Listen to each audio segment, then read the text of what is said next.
What is going on, everyone who likes to travel? I know I do. I went on 17 trips this year for more than 3 days each time. Sometimes by car, a few times by train, and most often, like most people, by plane. There's almost 90,000 flights on an average day in the US. At air traffic's daily peak, there's over 5,000 planes in the air over the US. That's a lot of planes that can be landing or taking off from almost 20,000 private and public airports in the US. Just under 3 million people take off and land in the United States each year.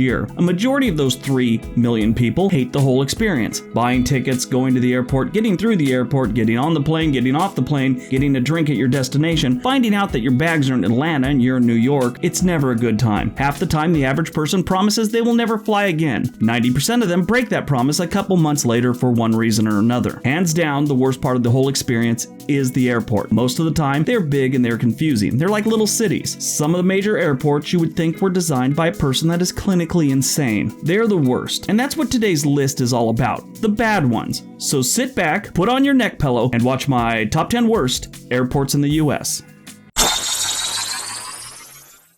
Number 10. MCI Kansas City. Kansas City International Airport is about 15 miles from downtown and is one of the worst airports in the country. The whole layout is very odd and all of the good places to eat or get some coffee are on the wrong side of the security, which doesn't really help anyone. You see all the checked-in passengers buying lunch at a gift shop, and that's not right. I've been to MCI 3 or 4 times. Lost my bags twice when I left MCI. They ended up someplace else. Didn't get on the flight with me. Never understand that. On top of that, I remember the road going into the airport being in bad shape. Like they were doing construction, but there was no construction going on. Yeah, that one kind of sucked. On top of it, they're getting ready to do this big expansion for it because it was built in like 1971, and all the airlines are protesting at the price of the remodel. It's weird. It's not a fun airport to go to. Number 9. MSY New Orleans. Louis Armstrong New Orleans International Airport serves about 12 million passengers annually. The main complaint from the passengers are that the restrooms and overall cleanliness of the place sucks. Either the custodial staff doesn't care to do their jobs properly or they're understaffed, whatever. What kills me about this one is that it's the biggest complaint, it's been the biggest complaint for years, and it's a relatively easy fix. Retrain, hire more, or fire all the employees and start from scratch. If they have a contract with an outside company, they're not living up to their contract unless in their contract someplace it says leave the place relatively filthy. Now I've been through this airport a few times, most recently in 2016, and I remember the whole place kind of looking run down, not just the restrooms. And it's too bad that this place is named after such a talented man and it just sucks. Number 8. BOS Boston. Logan International Airport is located in East Boston and has about 40 million passengers annually. Parking is absolutely horrible. It's actually a joke. If at all possible, it is recommended that you take an Uber or a Lyft to the airport. Don't park there. Spots on the first couple levels are always full, as to be expected. However, the parking garages don't have elevators. So when you're parked a couple floors up, you're lugging all your stuff downstairs. I still have a hard time believing that one. The first time I went, I thought that it was just we weren't around the elevators where we parked, so we just went down a couple flights of stairs. The second time I asked the friend who drove me, both times actually, where the elevators were, and he said they won't give us elevators because we're Irish. I still don't know what he meant by that. I mean, he is a comedian, so he could have been joking. I don't know. But anyway, if you don't know this airport, entering out of the tunnel is a bit confusing also. It's been about 8 years since I've been through Logan, and I've heard it's gotten better, but it still kind of sucks, according to the locals. Number 7. ORD Chicago. The Chicago O'Hare International Airport was opened in 1944 and today sees about 80 million customers annually. The main complaint is about the TSA agents. Many complain they racially profile passengers and are just plain rude, which never makes for a fun experience or a good reputation. I was there in October. The problem with this one is it's just too damn big. They're constantly doing remodeling and it can get confusing for people that aren't familiar with O'Hare, especially when you're trying to leave, if you're trying to grab a bus, a taxi, or a train. That whole thing gets confusing. Everyone stares at these machines they have that sell tickets with total confusion. Nobody gets them. It was really weird. I watched this for about 20 minutes. I actually stepped back and kind of watched how people connected with these because I'm computer literate. I know how to work a machine. I was having a really hard time. I didn't understand it at all. Whoever made these machines, they need to be fired. Number 6. PHL, Philadelphia. Philadelphia International Airport sees about 30 million visitors annually. So here's the deal. You have a job, you work in a climate-controlled workspace, it's a fast-paced job, which of course makes the day go by faster, your pay is decent, you'd expect a TSA agent to be a little bit pleasant and professional. Not in Philadelphia. Many passengers complain that the agents are often very rude and unprofessional. I was in Philadelphia in June, and they're right, they are rude and they are very unprofessional. The last time I flew into this airport prior to June was about 20 years ago, and I remember nothing about it. After my experience in June, I think I may have been blocking some things out. The whole place feels outdated. It's confusing, and all the restaurants and stores and all that stuff, way overcrowded. This, in my opinion, is the worst airport that I've been to in the U.S. Number 5. EWR, Newark, New Jersey.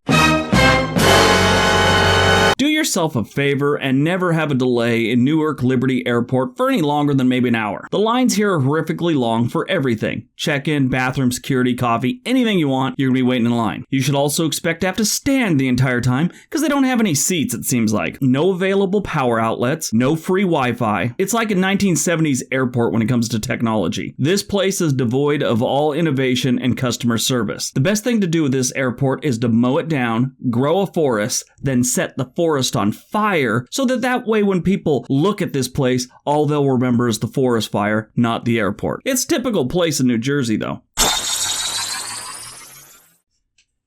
Number 3. LGA, New York.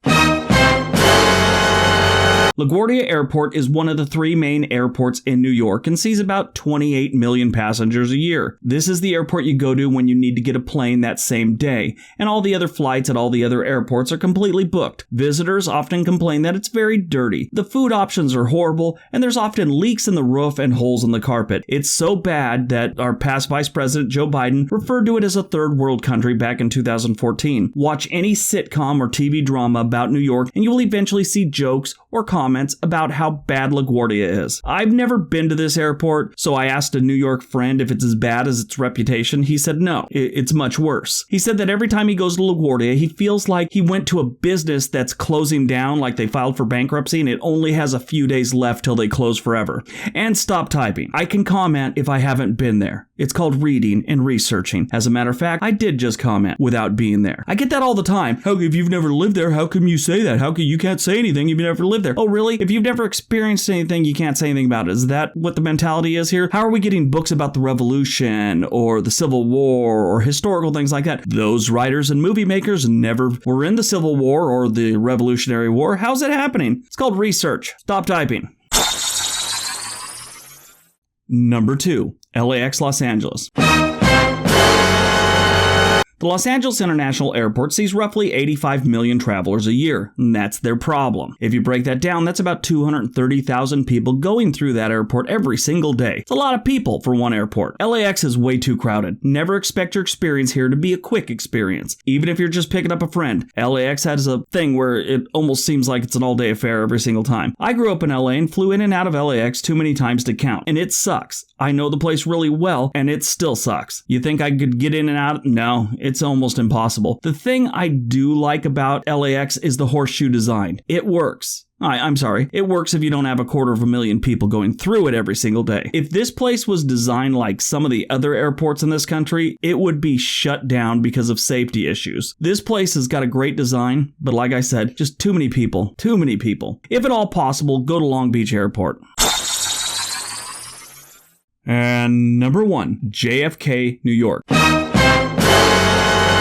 John F. Kennedy International Airport was opened in 1943 and now sees 57 million passengers annually. JFK was built with the idea that every airline needed their own terminal. The problem is, that worked in the 1940s, that doesn't work here or now. Today, JFK has terminals 1 through 8, 2 of which have been demolished in the past 5 years. Because of the poor design of this airport, it could take passengers up to an hour, maybe even an hour and a half to travel between terminals. And stop typing. We are talking about the average person visiting JFK. JFK, not some dude that works there and knows how to get between the terminals in 30 minutes. Stop. So obviously the biggest problem with JFK is the design, and it would seem to be too expensive of an undertaking to fix it. They should probably make one of those artificial islands and make a new JFK entirely and close the old one down. I'm all for keeping old buildings. They have history. They tell our story. When it comes to an airport that's design is causing such major issues, it needs to be dealt with. I like New York. I despise this airport. Alright, so that's my top 10 worst airports in the United States. Hope you guys enjoyed it. Thanks for watching my channel. I appreciate it. Don't forget all the links below. Hit the like button. Tell me what you thought. Hit the subscribe button if you already haven't. Everybody have a great day. Be nice to each other.